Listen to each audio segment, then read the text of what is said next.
हरिः ओम्। मङ्गलं भगवान् विष्णुर्मङ्गलं गरुडध्वजा मङ्गलं पुण्डरीकाक्षान् मङ्गलायतनो हरि। सर्वमङ्गलमाङ्गल्ये शिवे सर्वार्थसाधिके शरणे त्र्यम्बके गौरी नारायणी नमोऽस्तुते। सर्वस्वरूपे सर्वेशे सर्वशक्ति समन्विते भवस्त्वाहीनो देवी दुर्गे देवी नमोस्तुते। या देवी सर्वभूतेषु शक्तिरूपेण संस्थिता नमस्तस्यै नमस्तस्यै नमस्तस्यै नमो नमः। गंगातरंगरमणीयजटाकलापं गौरीनिरन्तरविभूषितवामभागं नारायणं प्रियमनङ्गमदापहारं वाराणसीपुरपतिं भज विश्वनाथं। वंशीविभूषितकरानवनीरदाभात् पीताम्बराधरुणबिम्बफलाधरोष्ठान् पूर्णेन्दुसुन्दरमुखादरविन्दनेत्रात् कृष्णात् परं किमपि तत्त्वमहं न जाने। श्रीचन्द्रदेवं शिवमद्वितीयं भस्मावलिप्तं शशिशोभ्रवर्णं पद्मासनस्थं सुखदं यतीन्द्रं वाकायचित्ते सततं भजेऽहं। वाकायचित्ते सततं भजेऽहं। या देवी सर्वभूतेषु मातृरूपेण संस्थिता नमस्तस्यै नमस्तस्यै नमस्तस्यै नमो नमः। सभी के हृदय में विराजमान उस माँ पराम्बा को प्रणाम करते हुए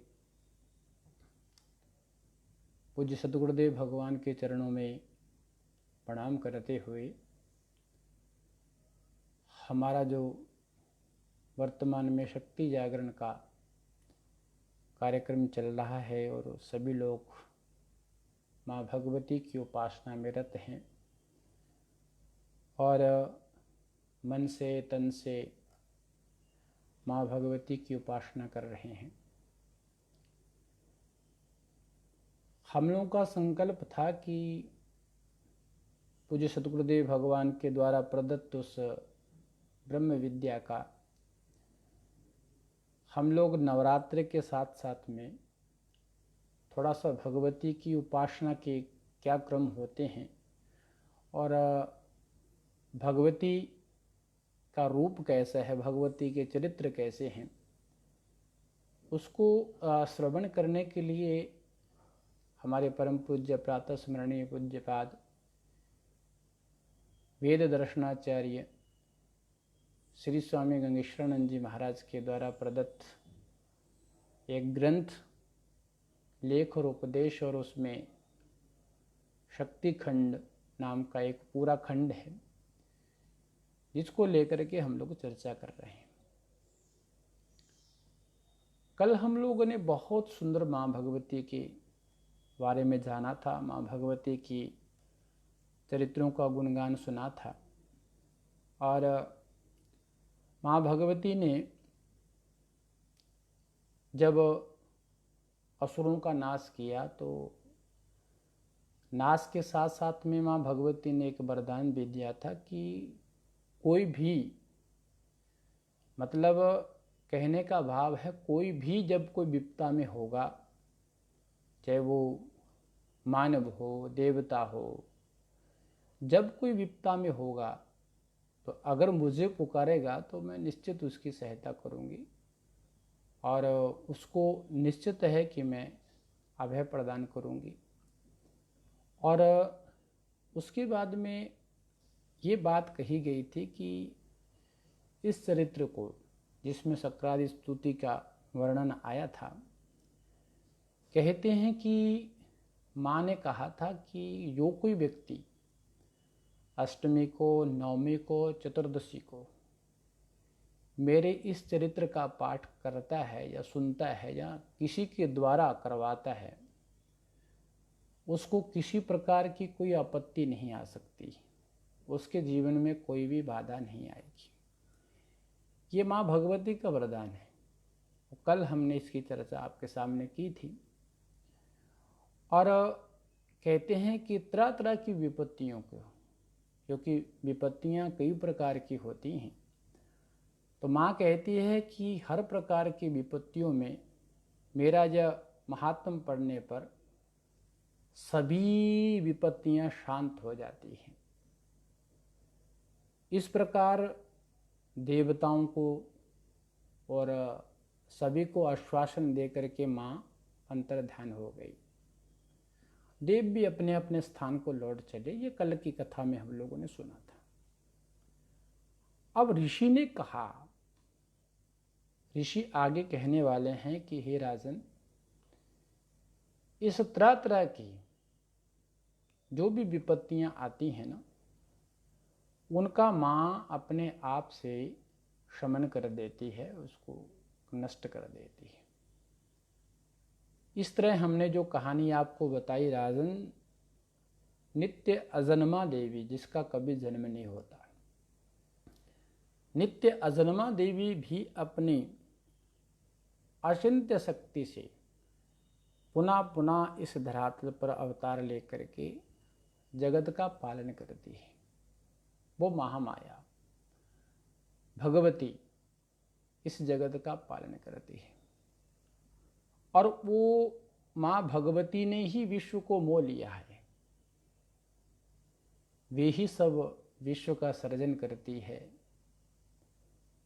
जब उस माँ माया के प्रति हम समर्पण भाव से उसकी उपासना करते हैं, उसकी साधना करते हैं, उसकी पूजा करते हैं, तो माँ भगवती क्या करती है? माँ भगवती प्रार्थना करने पर हमको ज्ञान देती है। प्रार्थना करने पर क्या प्राप्त होता है? तो कहती है कि प्रार्थना करने पर ज्ञान की प्राप्ति होती है। और अगर वो प्रार्थना से, हमारी पूजा से, हमारी श्रद्धा से माँ अगर प्रसन्न हो जाती है ना, तो प्रसन्न होकर के माँ क्या करती है? रिद्धि दे देती है। रिद्धि सिद्धि आदि सब कुछ दे देती है। और सारा ब्रह्मांड, जो भी चराचर विश्व है, सब उन्हीं से है। वो किससे नहीं है? सब उस महामाया से ही है। हे राजन, उसी महामाया ने इस संसार को क्या कर रखा है? मोह करके रखा है। अब ऋषि कहते हैं कि हे राजन, अभी तक मैंने आपको जो वृत्तांत सुनाया, माँ की उपमा सुनाई, माँ की महिमा सुनाई, जो बड़ी सुंदर थी, और हम लोगों ने भी उसको श्रवण किया, हम लोगों ने भी जाना, और मैं समझता हूँ कि कल की उस कथा से हम बहुत बड़ी सीख ले सकते हैं। तो अब आगे बढ़ते हैं। तो ऋषि कहने लगे कि राजन, तुम्हें यह देवी महात्म सुनाया, मतलब तुमको ही नहीं, तुम्हारे साथ जो ये सेठ जी बैठे हैं, वैश्य बैठे हैं, इनको भी सुनाया। आदि आदि सब ने सुना, और आप दोनों के माध्यम से इस जगत के प्रत्येक जीव ने उसका श्रवण किया, सुना, उसको जाना। अनेक विवेकी पुरुष भी भगवान विष्णु की इस माया से मुग्ध हो रहे हैं, और होंगे भी। कुछ तो हो रहे हैं और कुछ होंगे भी। इसलिए अगर इस मोह माया से बचना है, अगर अपनी रक्षा करनी है, अगर जीवन में कुछ अच्छा पाना है, तो उन्हीं परमेश्वरी की शरण में जाना चाहिए, उस माँ भगवती की शरण में जाना चाहिए। और उस माँ भगवती की शरण में जाने से, माँ भगवती की उपासना करने पर, वो माँ भगवती भोग, स्वर्ग, अपवर्ग माने मोक्ष, कहते हैं भोग, स्वर्ग, अपवर्ग, मोक्ष तक को भगवती दे देती है। अब जब ये वृत्तांत सुना तो राजा सुरथ जो थे ना, राजा सुरथ ने मुनि को प्रणाम किया, और प्रणाम करने के बाद वो तप के लिए चल दिए। मतलब राजा सुरथ के ऊपर सुमेधा ऋषि का इतना बड़ा प्रभाव पड़ा कि उन्होंने तत्काल उस ऋषि को प्रणाम किया और तप के लिए चल दिए। अब समाधि वैश्य भी अम्बा के दर्शनार्थ नदी पुलिन पर आया। दोनों की आपस में, दोनों ने उस माता की, माँ परम्बा की, भगवती की मृण्मयी मूर्ति बनाई, यानी मिट्टी की मूर्ति बनाई। और मिट्टी की मूर्ति बना करके जो हमारी पूजा का क्रम होता है, निराहार, यथाहार आदि आदि, जो भी हमारे पूजा के लिए नियम बताए गए हैं, निराहार, यथाहार आदि में समाहित होकर के देवी की आराधना करने लग गए वो दोनों। इस तरह कहते एक नहीं, दो नहीं, 3 वर्ष तक घोर तप के बाद माँ देवी प्रसन्न हुई। जब माँ देवी प्रसन्न हुई तो प्रसन्न होकर के जब सामने प्रकट हुई, तो प्रकट होकर के कहा कि आपने मेरी उपासना की है, साधना की है, और मेरे लिए आप लोगों ने 3 वर्ष तक रह करके निराहार, यथाहार आदि के नियमों का पालन करते हुए साधना की है, तो मैं प्रसन्न हूँ, वर मांग लो। तो राजा ने जन्मांतर में अभिभ्रंशी राज्य मांगा। देखिए, ध्यान दीजिएगा, इसमें भी एक बहुत बड़ा रहस्य है, इसको भी समझना अति आवश्यक है। राजा ने जन्मांतर में अभिभ्रंशी राज्य मांग लिया, और जो वैश्य था उसने क्या मांगा? उसने ज्ञान मांग लिया। देवी ने कहा, राजन, तुम्हारा छीना हुआ राज्य तुमको मिल जाएगा, तुम पुनः उस राजगद्दी पर प्रतिष्ठित हो जाओगे, और मरने पर सूर्यपुत्र सावरणी मनु बनोगे, और वैश्य तुम्हें मुक्तिप्रद ज्ञान की प्राप्ति होगी, यानी तुम मुक्त हो जाओगे। या एक बात का विशेष करके ध्यान देने वाली बात है कि हम मांगे तो मांगे क्या। मान लो कि ईश्वर की हम आराधना करते हैं, भगवती की आराधना करते हैं, जो वर्तमान में हम लोग सभी उस भगवती की आराधना में हम लोग संलग्न हैं और निरंतर अपने अपने शक्ति के अनुसार आराधना कर रहे हैं। तो यहाँ विचार करने वाली बात है कि हम अगर वो देवी प्रसन्न हो जाती है, अगर वो माता की कृपा हम पर हो जाती है, तो हम क्या मांगें। ये वर मांगने का बड़ा एक सुंदर तरीका है। क्या मांगना चाहिए। राजा ने क्या मांगा। राजा ने मांगा कि मेरा गया हुआ जो राज्य है मुझे वापस प्राप्त हो जाए। तो वहीं वैश्य ने क्या मांगा।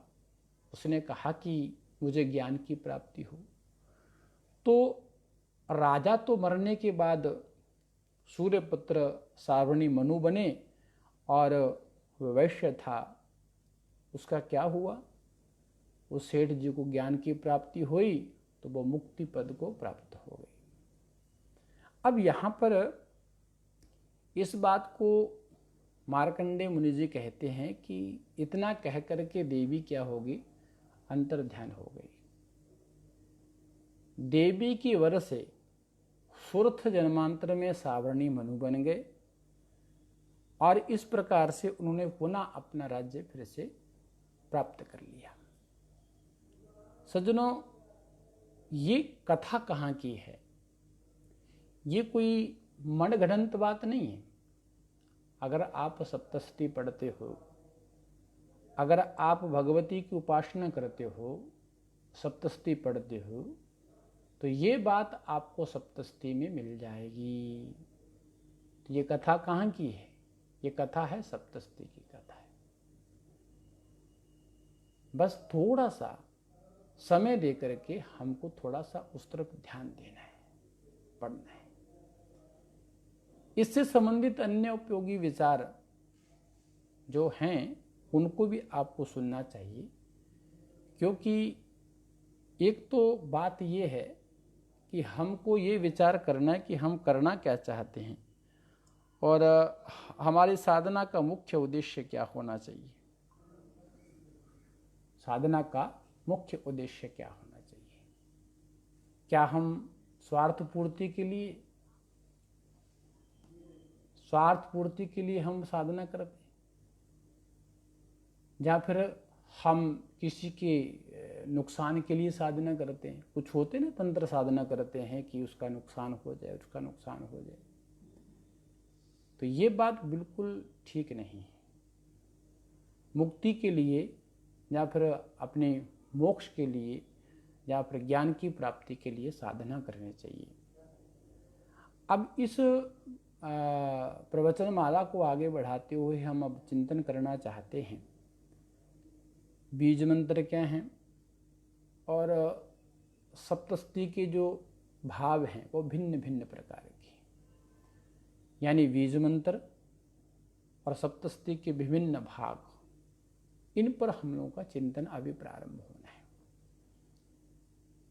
तो हमने क्या सुना अभी तक। हमने सुना कि नवरात्र और उसका स्वरूप और सप्तशती की कथा, अभी तक हम लोगों ने इसको श्रवण कर लिया। नवरात्र को भी स्मरण कर लिया, नवरात्र माने क्या होता है, सप्तशती की कथा को भी श्रवण कर लिया। ये प्रकरण अभी तक का हमारा हो चुका है। आज हम उस बात को, उस रहस्य के ऊपर ध्यान देना चाहेंगे कि देवी चरित्र के कतिपय रहस्यों पर जो चिंतन है, विचार है, वो करना अति आवश्यक है। कारण आप लोगों के मन में बहुत सी जिज्ञासाएं हो सकती है। आप ये जान सकते हो, आप समझ सकते हो कि इससे पूर्व में हमने चर्चा की थी कि देवी के प्रधान जो मंत्र हैं, नवारण मंत्र हैं, आदि आदि की हमने चर्चा की थी शुरू में। अगर जिसने सुना होगा तो उसको याद होगा। तो अब आपके मन में ये जिज्ञासा हो सकती है कि नवारण मंत्र जो है ऐं ह्रीं क्लीं का अर्थ वहाँ पर हमने क्या किया था, जो कल की चर्चा आई थी उसमें क्या अर्थ हुआ था? उसमें अर्थ हुआ था ऐं ह्रीं क्लीं का अर्थ था महाकाली, महालक्ष्मी, महासरस्वती। तो आपके मन में एक बात आ सकती है कि भाई ये तीन नाम ऐं ह्रीं क्लीं, इसका अर्थ महाकाली, महालक्ष्मी, महासरस्वती कैसे होता है? तो आपको मन में होता है ना, किसी को कोई बात स्पष्ट नहीं होती तो मन में जिज्ञासा होती है। ये जिज्ञासा भी उसी के मन में आ सकती है जो जिज्ञासु होगा, जिसको फालतू की चर्चा करने की आदत हो, फालतू के सांसारिक बातों में जिसको उलझने की आदत हो, वो व्यक्ति कभी धर्म की जिज्ञासा नहीं कर सकता। ये बात ध्यान में रखिएगा। हमारे आचार्यों के पास में जाकर के जब भी कोई जिज्ञासा की है, तभी एक ग्रंथ निकल करके सामने आया है। किसी ने अथा तो ब्रह्म जिज्ञासा करी तो पूरा वेदांत शास्त्री ब्रह्म सूत्र आदि ग्रंथ निकल करके आ गए। किसी ने धर्म की जिज्ञासा की, किसी ने ज्ञान की जिज्ञासा की। तो जिज्ञासा के साथ ही ग्रंथों का प्रादुर्भाव होता है।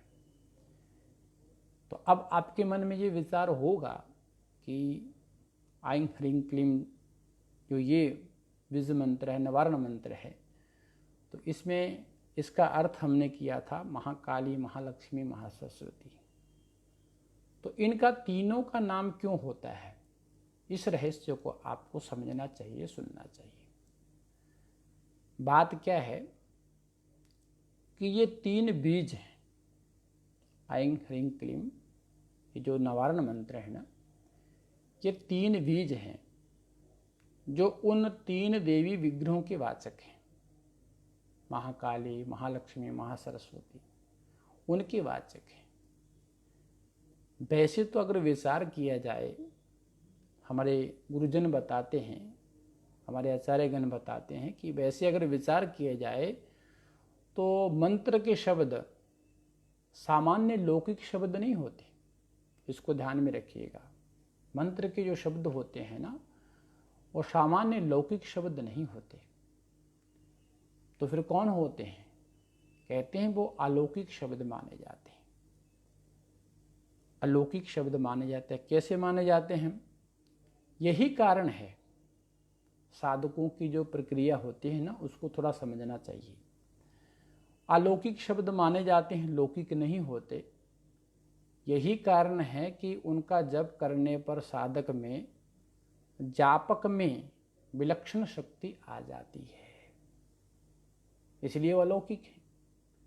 भाई आप कोई ऐसी वस्तु पियो, ऐसी वस्तु खाओ जिसको खाने के बाद, जिसको पीने के बाद आपको तुरंत प्रभाव नजर आए, तब ना उस वस्तु का आप महत्व समझोगे। तो ये जो बीज मंत्र है ये अलौकिक है। इसका कहाँ पर प्रत्यक्षीकरण होता है? तो कहते जब कोई साधक जाप करता है तो वो जापक में विलक्षण शक्ति आ जाती है, वो शक्ति संपन्न हो जाता है और अपने स्वामी के आदेश मात्र पर आप भले कोई काम करने लग जाएं, किंतु उस काम का स्वरूप, लाभ और वह किसके लिए किया जाता है, इसका पहले से पता लग जाए तो आप उस काम को और लगन से करेंगे। देखिए क्यों? मान लो कि आप बाजार में गए और बाजार में जाकर के आपसे किसी ने कहा कि भाई अगर आप 10 रुपये कहीं इन्वेस्ट करते हो तो आपको उसका 1000 मिलेगा। तो पहली बात तो आज वर्तमान में तो कोई ऐसा विश्वास करेगा नहीं। मान लो किसी ने अगर 10 रुपये खर्च करके 1000 की प्राप्ति की हो, वो व्यक्ति वहीं पास में खड़ा हो और वो आपको बता दे कि भाई वास्तव में ये बात सत्य है कि 10 रुपये अगर खर्च करोगे तो उसको आपको 1000 की प्राप्ति अवश्य हो जाएगी।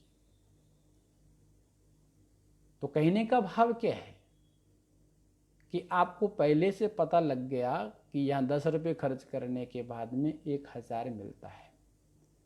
तो अब आप पूरी सावधानी के साथ लगन के साथ, तत्परता से, विवेक पूर्ण होते हुए उस कार्य को करेंगे, उस वहाँ पर 10 रुपये इन्वेस्ट करेंगे। उसी प्रकार हमारे जप की विधि भी है।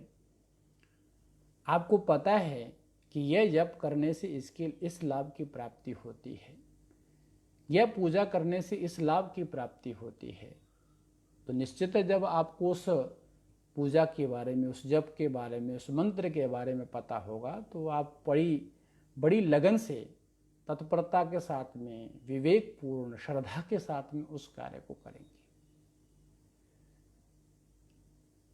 अगर आजकल कुछ क्या है ना, कुछ पाखंड ऐसा चल गया है कि लोग अनुष्ठान तो करते हैं। मैंने एक दिन पहले भी कहा था कि एका सादे सब सदे, सब सादे सब जाए।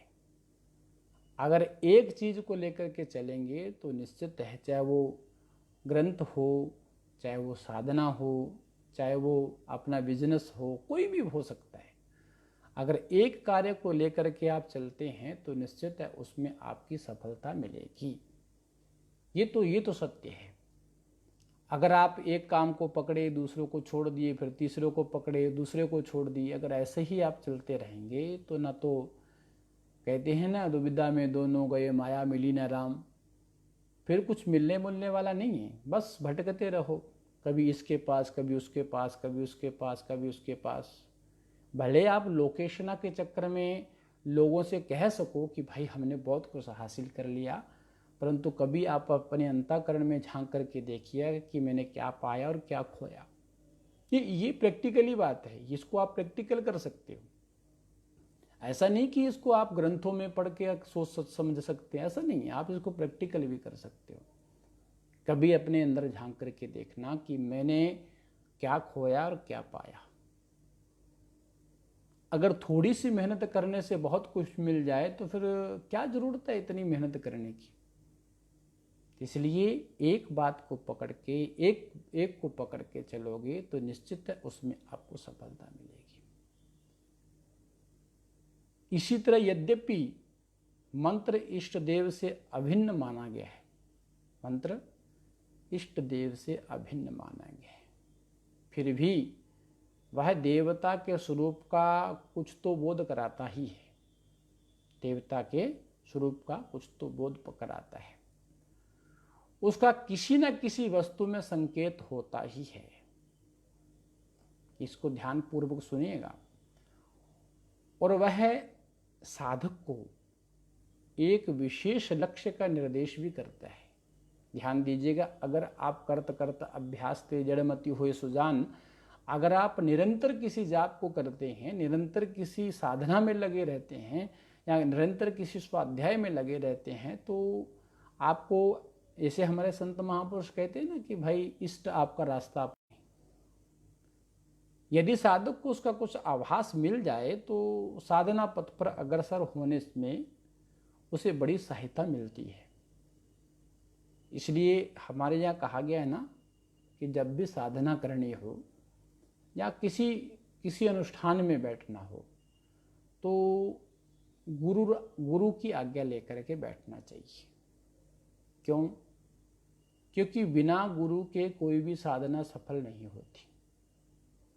ये बात तो आपको माननी है कि बिना गुरु से कोई भी साधना सफल नहीं हो सकती, चाहे वो परमार्थिक हो, चाहे लौकिक हो, चाहे व्यवहारिक हो, कुछ भी हो, वो आप बिल्कुल पूरा नहीं कर सकते। और तब उसकी वह साधना कब पूर्ण होती है? जब वो विवेक युक्त होकर के, गुरु की आज्ञा मान करके, जब व्यक्ति साधना करता है, जब उस साधना में प्रवृत्त होता है तो वो क्या हो जाता है? ओजस्वी बन जाता है। उसके अंदर वो शक्ति जागरण होने लग जाती है। साधक, साधना करने वाला साधक तत्परता के साथ में उसमें जुट जाता है। जब उसको लगता है कि वास्तव में एक करने से मुझे लाभ होने वाला है, जब उसको अंदर से प्रेरणा मिलती है कि नहीं, ये मैं सत्य के मार्ग पर चल रहा हूँ, मेरा मार्ग प्रशस्त है, मैं अपने लक्ष्य की ओर बढ़ रहा हूँ, तब फिर वो उसमें और तत्परता के साथ में जुड़ जाता है, उसको लगता है बड़ा आनंद आता है। इसलिए आपने कभी हमारे संत महापुरुषों को देखा होगा जो समाधि में ध्यानस्थ बैठे रहते हैं। अगर उनसे पूछो कि भाई आप दिन भर ध्यान में बैठे रहते हो, क्या करते हो दिन भर ध्यान में बैठ के, तो वो आपको ये नहीं कहेंगे कि हम ऐसी आंखें बंद करके, आनंद आता है बस। उस आनंद को पाने के लिए वो दिन भर उसी समाधि में बैठे रहते हैं, साधना में बैठे रहते हैं।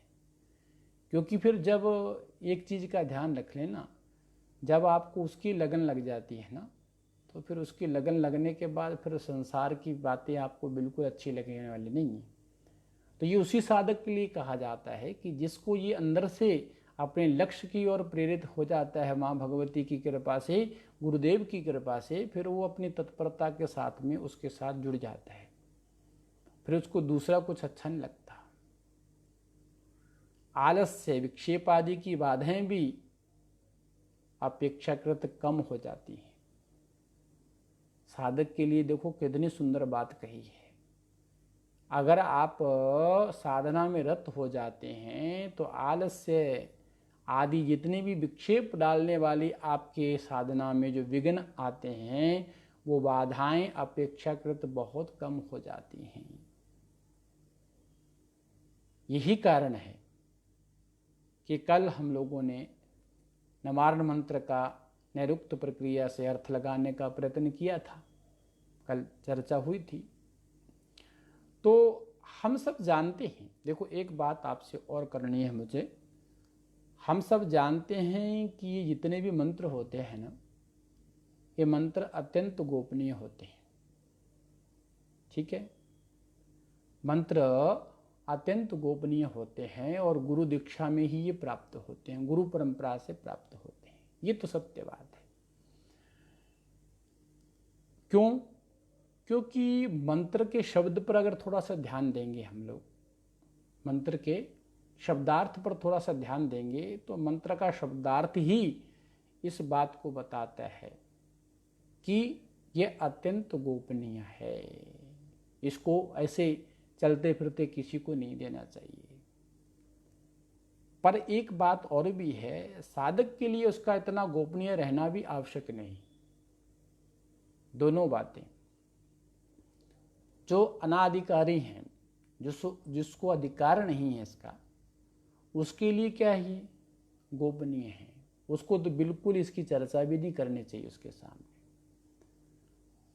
और जो व्यक्ति साधक हैं, वो साधक के लिए कोई गोपनीय भी नहीं है, आवश्यक नहीं कि उसको गोपनीय रखा जाए। तो दोनों बातें हैं।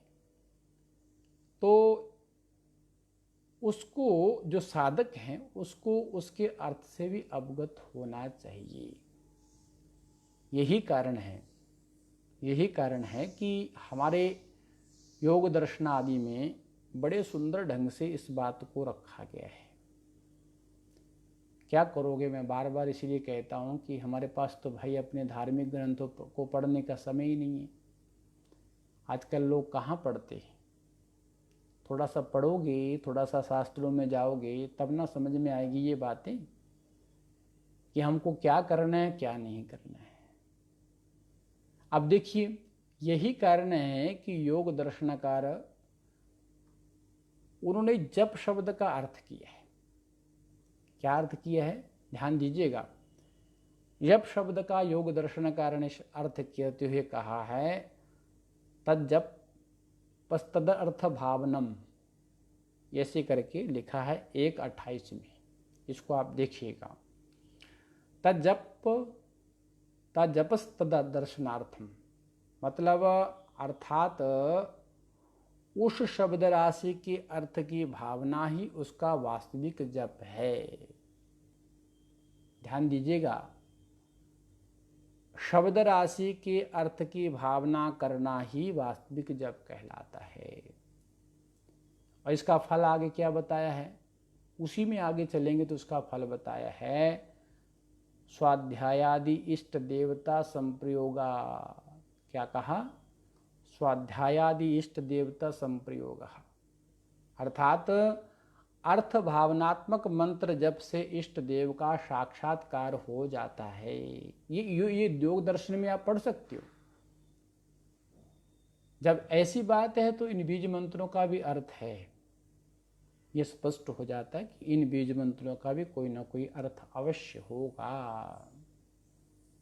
तो चलिए थोड़ा सा हम लोग इन बीज मंत्रों के कुछ मंत्रों को लेकर के, वैसे तो मंत्र बहुत हैं परंतु कुछ मंत्रों को लेकर के थोड़ा अर्थ पर भी ध्यान दे देते हैं, क्योंकि ये प्रकरणवश उसको जानना अति आवश्यक है।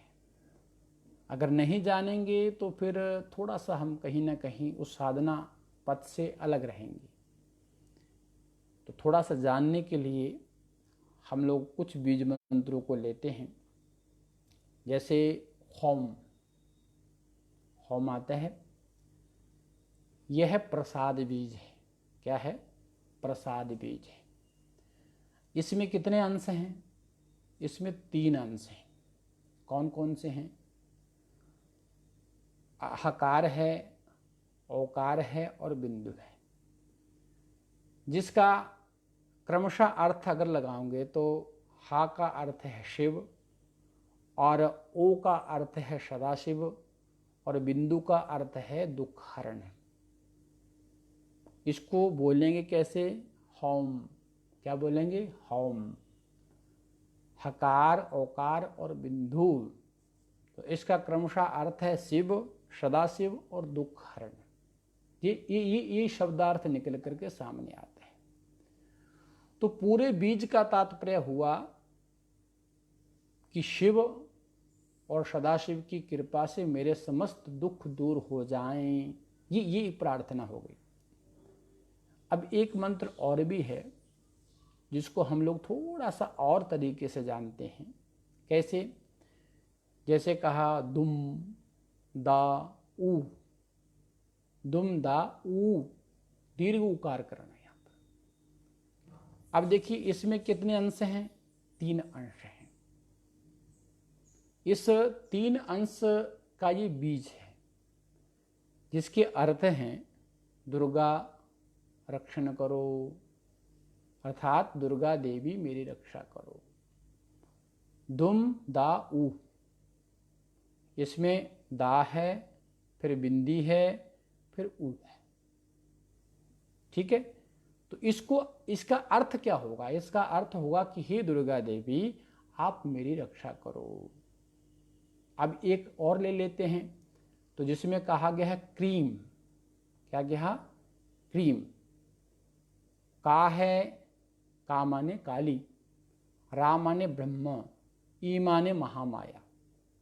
अनुस्वार या फिर बिंदु, वहाँ कभी आगे कुछ शब्द आता है तो अनुस्वार भी होता है, अगर आगे शब्द नहीं होता तो बिंदु। आगे के शब्द के अनुसार अनुस्वार और बिंदु बनते हैं, वो बाद की प्रक्रिया है, उस तरफ हम नहीं जाएंगे। यहाँ पर आप कुछ भी ले लीजिए, चाहे अनुस्वार ले लीजिए चाहे बिंदु ले लीजिए, दोनों में कोई एक ले लीजिए। तो का है, फिर का के पैर में क्या है? री है, क्रीम। तो उसका अर्थ है कि का माने काली, रा माने ब्रह्म, ई माने महामाया। अनुस्वार बिंदु दुख हरण, इसको दुख हरण के नाम से जानिएगा।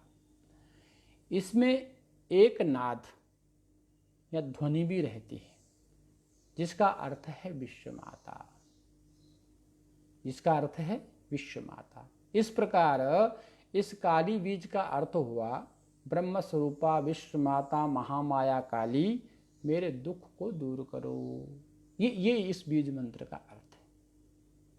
फिर आगे आपने चलते हैं जिसमें हरिंग करके कहा। हरिंग, हरिम मतलब इसमें भी हा है, रा है, दीर्घ इकार है, बिंदु है, नाद है। तो 5 अंश हैं इसमें, जिसके क्रमशः अर्थ क्या हो सकते हैं? शिव, प्रकृति, महामाया, विश्वमाता और दुख हरण। अगर जोड़ करके बोलेंगे तो क्या अर्थ होगा इसका? कि शिव युक्त विश्व माता महामाया शक्ति हमारे दुखों को दूर करे, हमारे दुखों को हर ले। ये अर्थ निकल करके सामने आएगा। अच्छा, एक बात और भी है, आप ये सोचेंगे कि इन बातों को यहाँ पर रखने का मुख्य उद्देश्य क्या है। हम ये चर्चा कर रहे हैं, इसका कौन समझेगा इसको, ये प्रश्न हो सकता है कि इसको कौन समझेगा। तो मैं इसलिए इस बात को कह रहा हूँ कि आज नहीं तो कल कोई ना कोई तो समझेगा, और इसको इसलिए व्यक्त किया जा रहा है, सब जगह पहुँचाया जा रहा है कि ताकि कोई ना कोई इसका लाभ उठाए। हम अंधेरे में साधना करते चले जाते हैं, अंधेरे में किसी देवता की पूजा करते चले जाते हैं, उसके बीज मंत्र का अर्थ हमको पता नहीं है, हमारे किसी श्लोक का अर्थ हमको पता नहीं है, हमारे किसी नवारण मंत्र का हमको अर्थ पता नहीं है, बस हम लगे हैं माला घुमाए जा रहे हैं, घुमाए जा रहे हैं, घुमाए जा रहे हैं। तो इसका निवेदन मैंने एक दिन पहले किया था कि भले आप कोई भी स्तोत्र का पाठ करो, किसी भी ग्रंथ का स्वाध्याय करो, परंतु उसका अर्थ आपको लगना चाहिए। जब तक आप अर्थ नहीं जानेंगे तब तक आपके सामने वो भावाकृति नहीं बनेगी। ये बात आप सच जान लीजिए। ये जो पीछे मूर्ति देख रहे हैं ना, माँ की मूर्ति देख रहे हैं, गुरुदेव भगवान की मूर्ति देख रहे हैं, तो अन्य और भी देवी देवताओं की मूर्ति आप देखते हो, उसका मतलब क्या है? ये प्रश्न सबके अंदर रहता है कि भाई देवताओं की जो मूर्ति बनाई है, देवियों की जो मूर्ति बनाई है, किसने देखा ये? तो ये इसका आप उधर तर्क वितर्क में मत जाइए, इसको शास्त्रार्थ की भाषा मत बनाइए। सिर्फ इतना जान लीजिए कि ये मूर्तियां इसलिए बनाई जाती हैं ताकि अगर आप दुर्गा जी का बीज मंत्र लेकर के जाप करते हैं तो आपके सामने वो आकृति बन करके तैयार हो जाए कि वास्तव में दुर्गा माँ ऐसी है। तो आपके अंदर एक भाव, एक मूर्ति होगी। तो जब उस मूर्ति का आप चिंतन करेंगे तो निश्चित आप अपने लक्ष्य की ओर बढ़ जाएंगे। मान लो आप एक कमरे में बंद हैं, उस कमरे में कोई लाइट नहीं है, कुछ नहीं, अंधेरा है। आपको कह दिया जाए कि भाई यहाँ बैठ करके देवी का ध्यान करो, तो आंखें तो आप बंद कर लोगे, आंखें बंद करके बैठे रहोगे, परंतु मुझे नहीं लगता कि ध्यान लग जाएगा। तो जिसका आपको ध्यान करना है उसके बारे में पहले अच्छे से जान लो, जिसका जाप आपको करना है उस मंत्र के अर्थ को अच्छे से जान लो। जब तक आप उसमें ध्यान में बैठने से पहले, जाप करने से पहले अगर उसको नहीं जानते हैं तो निश्चित है वो भावाकृति आपके सामने नहीं बन सकती। आप कर रहे हो देवी माँ का जाप, ओम ऐं ह्रीं क्लीं चामुंडाय विच्चे, ओम ऐं ह्रीं क्लीं चामुंडाय विच्चे, ओम ऐं ह्रीं क्लीं चामुंडाय विच्चे कर रहे हो, और दिमाग कहाँ जा रहा है? दिमाग घूम रहा है कि वो हमारे घर में फलाने की चाची आई थी, फलाने का दादा आया था, उसको प्रसाद देना था, उसको ये देना था, भाव वहाँ चला गया। जाप इधर चल रहा है, भाव वहाँ चला गया। तो ये नहीं होना चाहिए। मतलब जिस चीज़ के बारे में आप कुछ कर रहे हो तो उसके बारे में पहले जान लीजिए। इसलिए इन बीज मंत्रों को आपको बताया। उद्देश्य है कि आप अगर कहीं भी इन बीज मंत्रों का जाप करते हैं तो इस अर्थ को अपने दिमाग में अवश्य रखने के बाद ही जाप करिएगा, ताकि वो भावाकृति आपके सामने प्रकट हो जाए, वो भाव आपके सामने उपस्थित हो जाए। चलिए एक दो बीज मंत्रों का और हम लोग थोड़ा सा देख लेते हैं, ये आवश्यक है, इसलिए इनकी चर्चा की जा रही है। तो श्रीं शा रा ई, श्रीं कहेंगे ना, सा रा ई नाद बिंदु है, इसमें 5 अंश है, 5 अंश बने। तो अर्थ क्या हो सकता है इसका? महालक्ष्मी, धन संपत्ति, तुष्टि, विश्व माता और दुख हरण।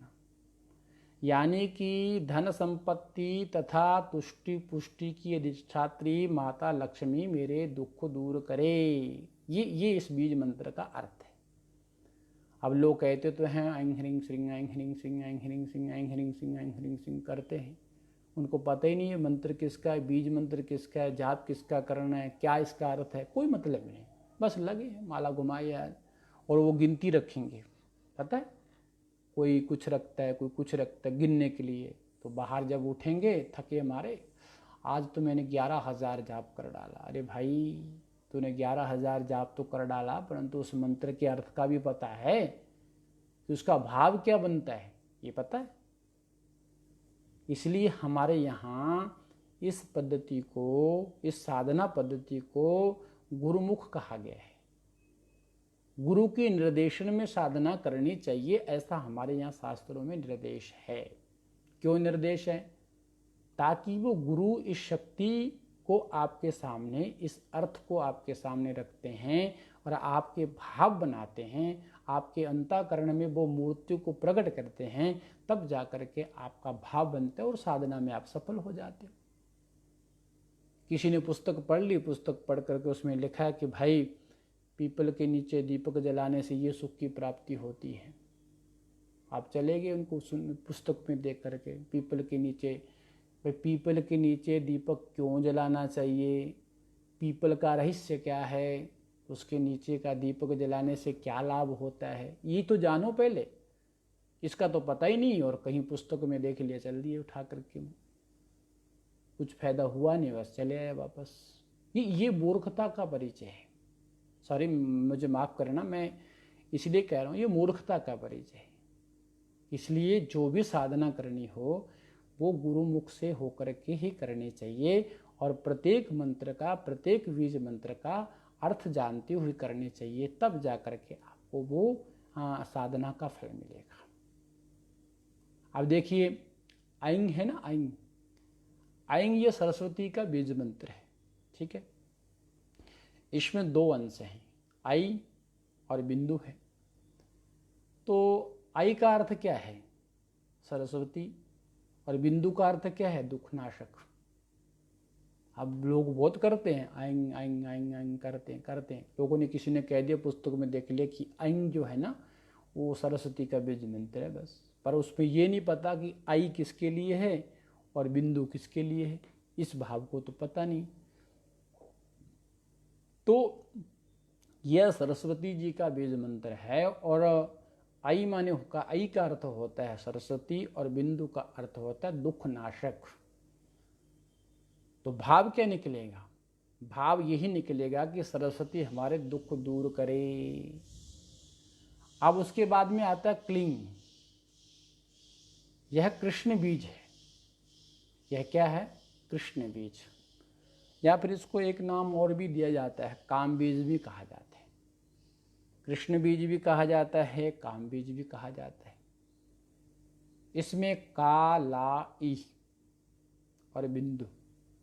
का आधा का है, ला है, दीर्घ इकार है और क्या है? एक बिंदु है। तो क्लिंग कहते हैं, क्लिंग। अब देखिए, जिसके अर्थ हैं कृष्ण या काम, कुछ भी कहो, कृष्ण कहो, काम कहो, सर्वश्रेष्ठ या इंद्र, या फिर कमनीय कहो, तुष्टि और सुखकर। तो इसका भाव क्या बनेगा? भाव बनेगा कि कमनीय कृष्ण हमें सुख और तुष्टि पुष्टि दें, और काम पक्ष में अगर इसका अर्थ करते हैं तो काम पक्ष में सर्व विजयी काम हमें तुष्टि कारक सुख दें। ये दोनों प्रकार के अर्थ बन सकते हैं। उसके बाद एक बीज मंत्र और है, हुम। इसको हम लोग कर्म बीज बोलते हैं। क्या बोलते हैं? कर्म बीज। कुर्म बीज भी कहा जाता है इसको। कुछ तांत्रिक लोग कुर्म बीज भी कहते हैं, कुछ कर्म बीज भी कहते हैं। तो अपने अपने, जैसे साउथ वाले अलग बोलेंगे, इधर वाले अलग बोलेंगे, तो वो अलग अलग भाव है उनका। तो हुम है तो इसमें कर्म बीज कहो चाहे कुर्म बीज कहो।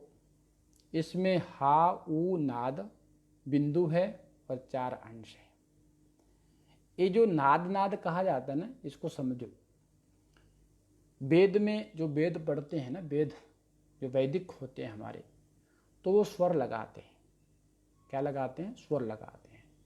तो जो बारीकी से कोई उच्चारण होता है ना बीच का, जैसे का कहोगे, का के साथ में एक आ का उच्चारण भी आ रहा है।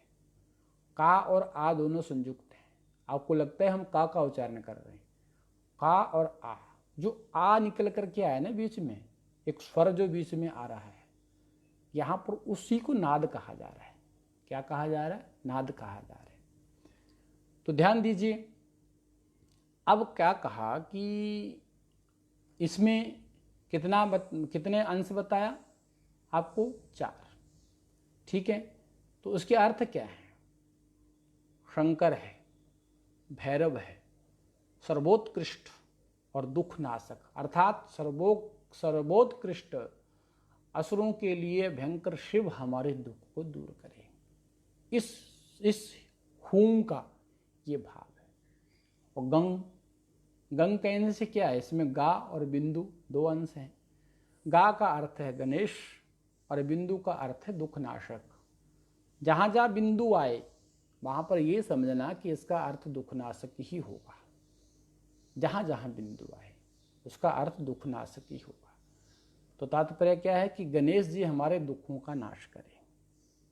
फिर ग्लौम करके आता है, इसमें गा, ला, औ और बिंदु का अंश है, जिसके अर्थ हैं गणेश व्यापक, तेज, दुख नाशक, परम व्यापक तेजो में गणेश हमारे दुख दूर करें, इसका ये भाव है।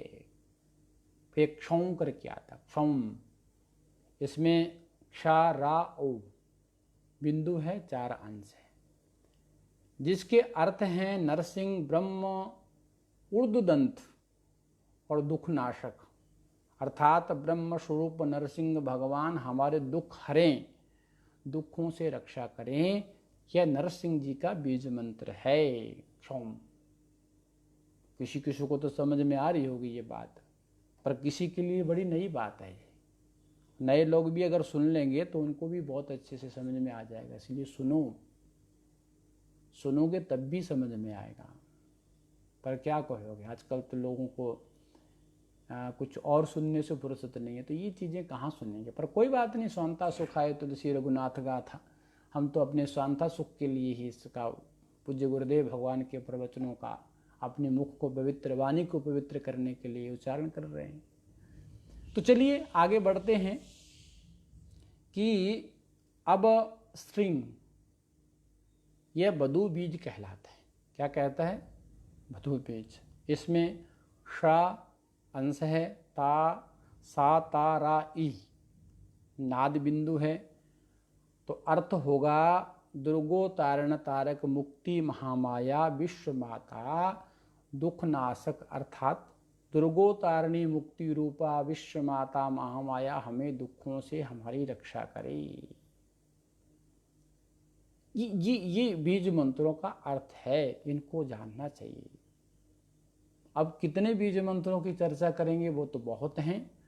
तो जैसे हम लोग थोड़ी सी चर्चा उसकी भी कर लेते हैं कि मानस पूजा में हम, आकाश, यम, वायु, रम, अग्नि, हम, यम, रम, ऐसे जब मानस पूजा होती है ना, उसमें ये बीज मंत्रों का उच्चारण होता है। तो उसमें कहा जाता है हम, यम, रम। हम माने आकाश बीज है, यम माने वायु बीज है, रम माने अग्नि बीज है, बम जल है, अमृत बीज है, लम पृथ्वी बीजों का प्रयोग जपकर्ता करता है। बीजों के अर्थों के लिए एक कोश है, अगर आप लोगों के पास उपलब्ध हो तो मुझे भी उपलब्ध कराइएगा। एक कोश बना हुआ है, मंत्र बीज कोश। उस कोश का नाम क्या है? मंत्र बीज कोश। ये स्वतंत्र कोश है जिसमें मंत्र बीजों का ही पूरा शब्दार्थ उसमें मिला हुआ है। अगर हो सके तो आप उसको खोज करके पढ़ लीजिएगा। अच्छा, एकाक्षरी कोश भी है। एकाक्षरी कोश से भी यहाँ पर बहुत सहायता मिलती है। तो ये जो चर्चा है, ये बीज मंत्रों को लेकर के हमारी चर्चा हुई। तो मैं आपसे एक ही निवेदन करना चाहता हूँ कि